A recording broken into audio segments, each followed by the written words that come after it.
We are at Foley Square.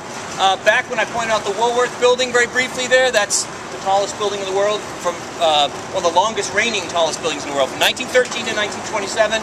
Right behind it, you would have seen the towers, the Twin Towers. So you're in the lower part of Manhattan, financial district. And of course, the Brooklyn Bridge stretches off where we stopped, and that's how most people who worked in Manhattan got out of Manhattan, was walking, thousands and thousands of people walking across the Brooklyn Bridge and then looking back over their shoulder at the smoldering pile.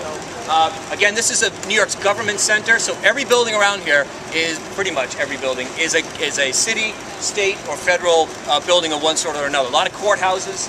That building with the shiny windows, that's the administrative offices of the federal jail, where people are held, like John Gotti or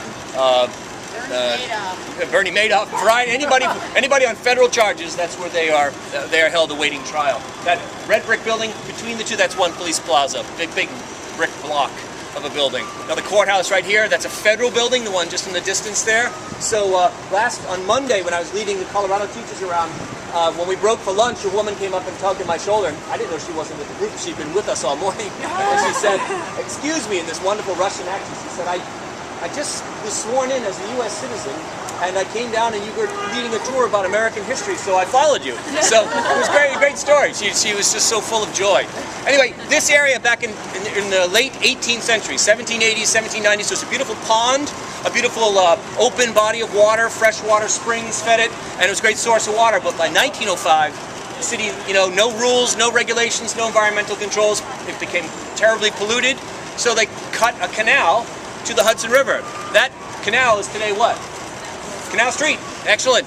So it's part of the, and they drained it off. They pushed down some of the local hills around here, filled it in, and then built on it. Another landmark that's right behind this building. See the white marble edge of the building there? In 1991, they dug the foundation hole there to put a new federal building in, and they knew that there might be a chance that they would find the African burial ground. This was a colonial era burial ground that was on the maps, but they weren't sure if anything was left. New York was the slave capital of America, both in terms of import, both in terms of percentage of about 20%, 1 in 5 New Yorkers, up until about 1750, were African American and virtually all enslaved. The largest slave market in America was at the end of Wall Street, right? Wall Street's always been about money. There's where the money was back in the colonial period.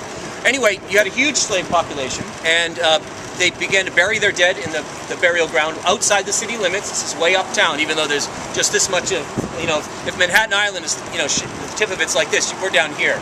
All right? So they began carefully, went down 17 feet before they found the first remains. Had to put the whole project on hold, and then slowly, like, expert archaeologists, removed 400 plus remains from that site.